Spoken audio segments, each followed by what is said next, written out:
So our next speaker let me get the name right exactly, Nadim Sadek. He's co-founder and CEO of ProQuo AI, and he's putting into the room, is AI cheating? Marketing without the guesswork. Excuse my stumbling. So without further ado, it's over to you. And don't forget to ask questions. Faster, stronger. More than power, never. Ever after work is over. Work it, make it, do it. Good afternoon, everybody. This is the hardcore, isn't it? After 2 days of a festival and England in a final for the first time in a long time, look at you. Thank you for being here. This talk, as was just introduced, is about AI and whether using AI is cheating if you use it in marketing. So what I hope to do is to describe to you a little bit about what I describe as AI, and how that's employed, how we came to use it in marketing. And then I'll give you some comparisons towards the end of other places in life where AI has been used, and you can choose whether the answer to the question is yes, it's cheating, or no, it isn't. Just as a little bit of background, because you may wonder how I got into this, I started off, I'm half Irish and half Egyptian, so I think I came into life blending data streams, because they're quite different, those two, and then kind of had a life around the world, being brought up in lots of different cultures. Eventually ended up being a psychologist and starting a market research company, selling it to WPP, running a couple of their global networks, and then clearing off to an island off the west coast of Ireland, where I sat doing a new job, which was both founding and running a brand called Inish Turk Beg, which you probably never heard of, but was a lot of fun. And we did music and whiskey. And so I would sit at my desk at 11 a.m., drinking whiskey and listening to music, and that was my job. And unfortunately, I couldn't get out of my mind that there was something else that could be done for brands, which was to make it a lot easier. What I noticed was that nearly all the household brands in the world are owned by about 2,000 corporations. Yet there are tens upon tens of millions of new brands birthed every day. Well, perhaps not every day, but there's an enormous flow of new brands. Challenger brands, some people call them. They're often just new brands making their way. And they often don't have the resources, intellectually or capital or any otherwise, really, or even the experience to succeed with branding and marketing. So I thought, it's all very well for the ones who have all the resources in place to kind of go about their business and kill it. But how about, the little brands that we're all trying to grow into being interesting parts of our culture and which bring new things to our lives? So I started focusing upon all that. And the weird thing is that my father came back to haunt me. This is my father. He died in 2005. I haven't called upon him often since then, but I am today. He was an epidemiologist, and I remember talking to him as a statistician, and he'd tell me the stories of how, in the Caribbean, mental illness was going to lead to, so many hospitalizations in the year 2016 or whatever. And he was able to model national health systems from numbers, and I always was fascinated by it, and then I became slightly ashamed of myself because I went and studied psychology and tried not to look another number in its face for quite a long time. And so I would just tell stories about people's feelings and thoughts. What's happened with creating an AI company is that those two things have come together. What AI has done for me is allow me to flow together once more different data streams, this time feelings and thoughts with numbers, to see where it gets us. And I think to explain that a bit further, and so as not to be too much of the kind of loose psychologist and to be slightly more the scientist here, I'd like to just take you through what it takes to create marketing AI, at least as I've defined it over the last few years, developing it with a team of about 100 people. And I'll take you around this reasonably quickly, but I think it's quite interesting. It's what is now referred to as hard tech. Deep tech is where you kind of go into a lab and make up some amazing thing and you bring it out to the world and say, hey, look what I've made, can anybody use this thing? Hard tech is when you know what the problem is, in this case, brand management being pretty difficult and a very complex thing that we all try to get our hands around, and try to create a solution for that. So we started with psychology. We knew that we were living in a time of competitive convergence where pretty well all brands operate at kind of functional parity and you get the same sort of thing from them, but yet still some brands succeed way more than others. And that led us to understand that there was a thing driving it that lay beneath the surface, which is the power of a relationship that people have, the bond that is created between that entity, that brand, that series of values that a brand encapsulates, and the human being. So that led to us discovering that there are 16 drivers of relationships. We got that from psychology and also from sociology, from the theory of social exchange. Neuroscience told us, as we've all come to learn, it's nothing new here, but what we feel matters much more than what we say. I mean, you guys sitting in the audience will already have decided whether you're believing much of what I'm saying or whether I'm talking nonsense. And that's just the way it is. That's the way we operate. Sometimes you can persuade after you've failed to seduce, but generally you have to seduce first before you can persuade. So implicit response timing is a proxy for your subconscious, and we have to industrialize at a huge level. We've already got over 70 million measures of this in our system. How people feel about things without them articulating a word, just by the speed of their responses to things. We knew that if this was going to really democratize brand management and bring all those new brands to a much stronger place and give them certainty about what they were doing, then we had to have no user training required. This had to be intuitive and something you could just get your hands around. Artificial intelligence, I'm going to tell you a bit more about analysis and action in a minute, so I'll skip that one for now. But in marketing, I mean, there's quite a lot to learn. I mean, sometimes it seems very simple, but if you're a bit low on aspiration and you increase your distribution, you're going to make your aspiration even worse. But you can up your aspirational values sometimes by reducing your distribution. Yeah, we probably all know that in this room, but it's not intuitive. People have to think this through, and so we had to gather a whole pile of expert knowledge around marketing. Technology just had to get bigger and to accommodate and to extend as we learnt more things.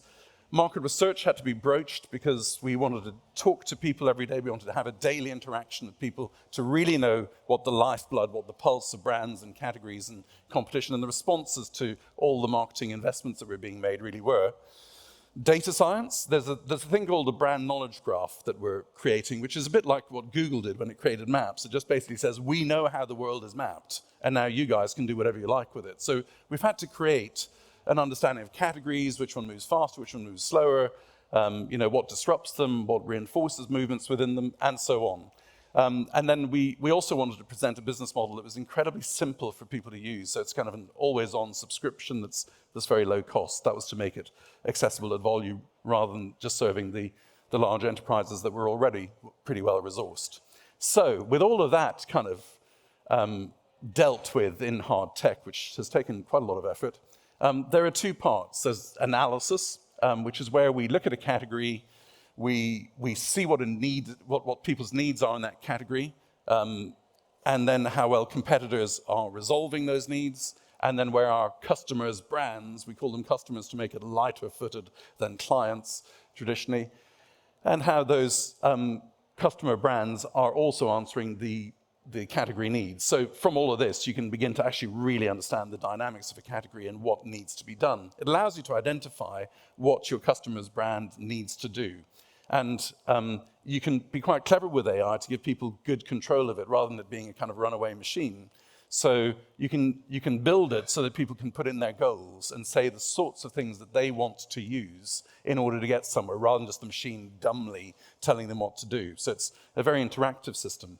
And all of these things that you can see up on screen were kind of employed to get there.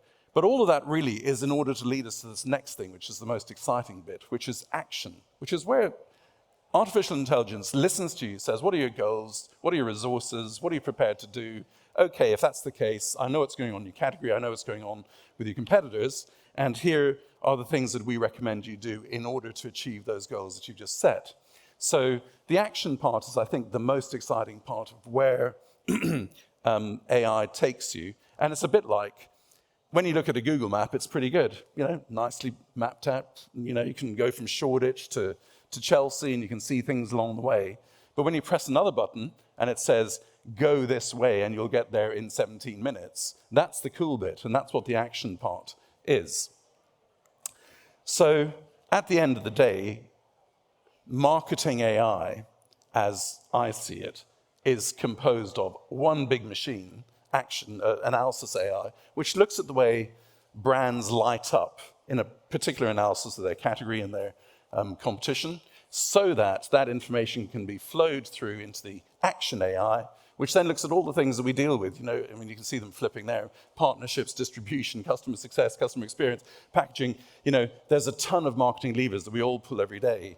And in fact, one of the statisticians in our business came to me and said, do you know that there are more than 2 billion combinations that a brand manager could make in a year? And I thought it was stupid, just a ridiculous number, and asked for a new number and came back still saying it was over 2 billion. We tend to talk about only like 25 million because we think that's somehow more credible. But it's true that if you take all of the marketing levers and arrange them and switch them around and say, I could combine this one with this one with this one with this one and so on, you end up with this enormous number. How can anybody be expected to work through that in a logical kind of data-fed way? So marketing ends up being very much about intuition. And what this is trying to do is to say, actually, we can do a lot of the heavy lifting for you. We can get you to some certainty about what it is that you should do before you have to actually then execute it yourself.